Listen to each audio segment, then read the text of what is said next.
Dr. Bawumia. Oh, hey, we duly welcome you, Your Excellency, Dr. Bawumia, Black Bearer, all the new Jumping family. You're welcome. And then some constituency says, you're welcome. The people of the region say you're welcome. And the people of Ghana say you're welcome.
Dr. Bawumia, Npp Vice, what do you have?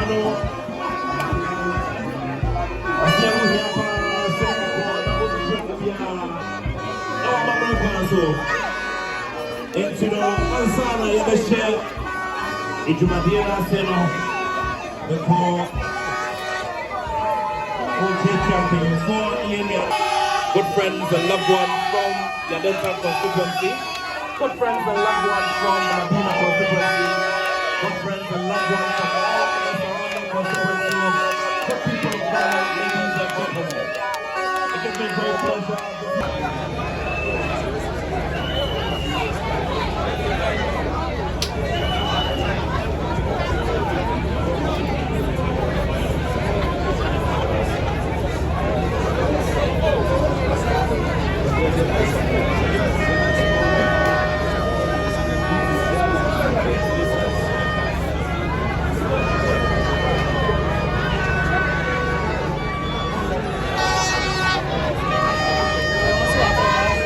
We are excited because we are hosting this lunch. It is our duty to support you and that of Metro Mass to make sure that this very important exercise becomes successful. As a former Deputy Minister for Transport, I want to implore on the MD and the staff that you should take care of these buses very well, so these buses can last longer.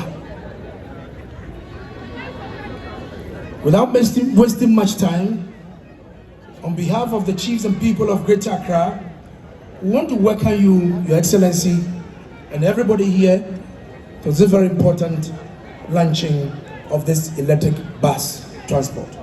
God bless our Vice President. God bless our nation, Ghana, and make it strong. Thank you. They don't have places to stay. They are abused. And many of them have even got children. And it's a difficult life. You know, so it's been something that I have thought about for quite some time as I've observed their circumstances. And over the years, government has not taken an interest in how to support them. And so I decided that, you know, we should look for a way to help. The KAA Empowerment Program is a program that is really dear to my heart. The idea came from His Excellency the Vice President. One day he called me and discussed the plight of the women with me. Then I realized that he had gone out, made a promise, and then he came back to me on it again about getting a place for them. So we started working on it, and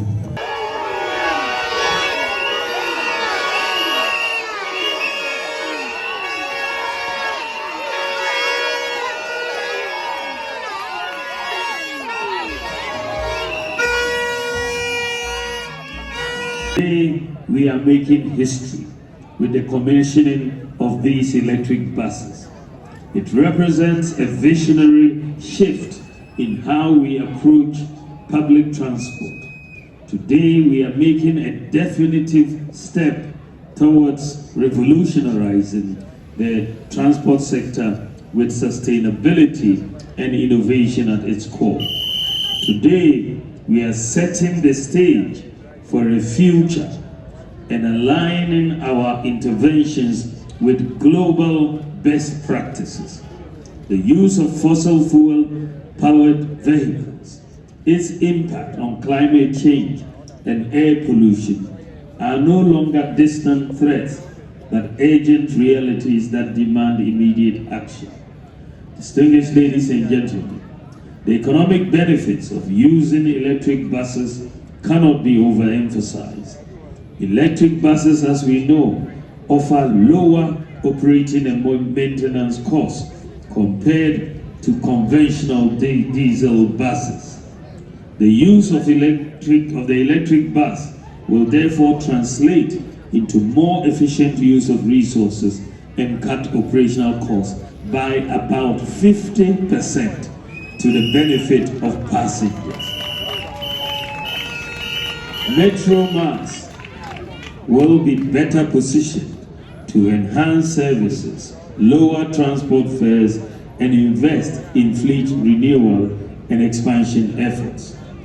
Ladies and gentlemen, while the benefits are promising, the success of this project relies heavily on commitment to robust and continuous maintenance. The neglect and mishandling of buses will derail the effort that has gone into the acquisition of these buses. As a people, we should know that reckless use of public assets represents an enormous drain on national resources. I therefore want to use this opportunity to urge the board and management to take steps to ensure that these buses stand the test of time. The cost of postponed maintenance due to neglect is usually high, and we must try to prevent such occurrences. Ladies and gentlemen, the need for specialized training in maintenance and operation of electric vehicles will increase as we progress. This presents opportunities for new skill acquisition.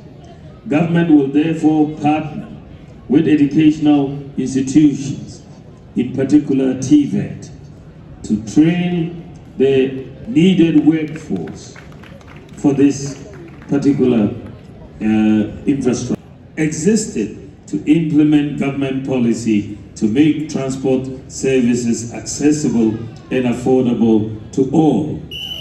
These companies provide services to very remote areas of Ghana, where some traditional operators would not go, and charge fares about 30% lower than the market rate.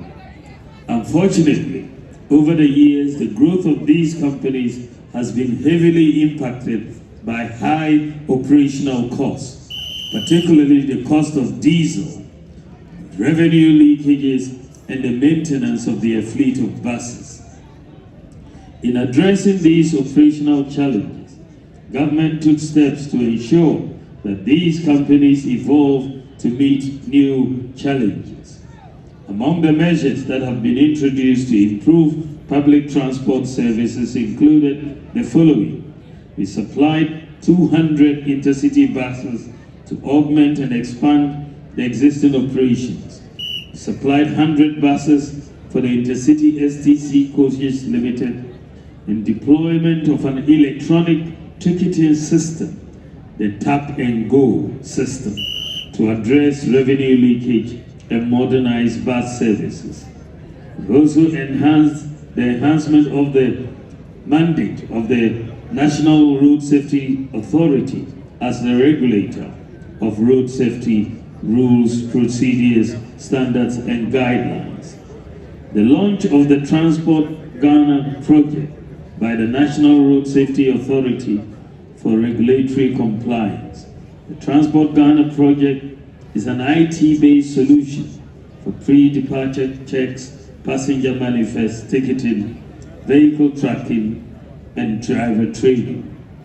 Distinguished ladies and gentlemen, the acquisition of these electric buses is not just about revamping the operations of Metro Mass Transit Limited and is signaling to other agencies to follow suit, but also to position them to play a leading role in the drive to net zero emission transport future and a future with low cost of transportation.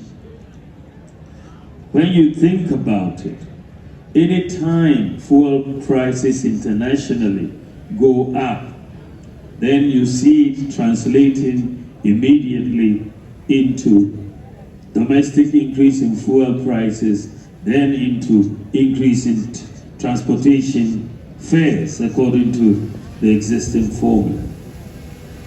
I was thinking very deeply about this and how we can cushion the Ghanaian public from these external influences.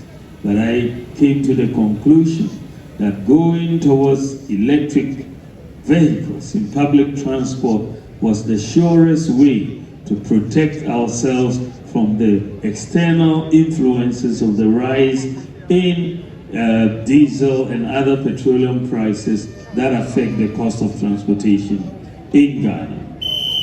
The launch of the National Electric Vehicle Policy has ushered in a new era of innovation. This policy was launched by His Excellency the President, Nana Addo Dankwa Akufo-Addo, on the sidelines of the COP28 in Dubai.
Yes.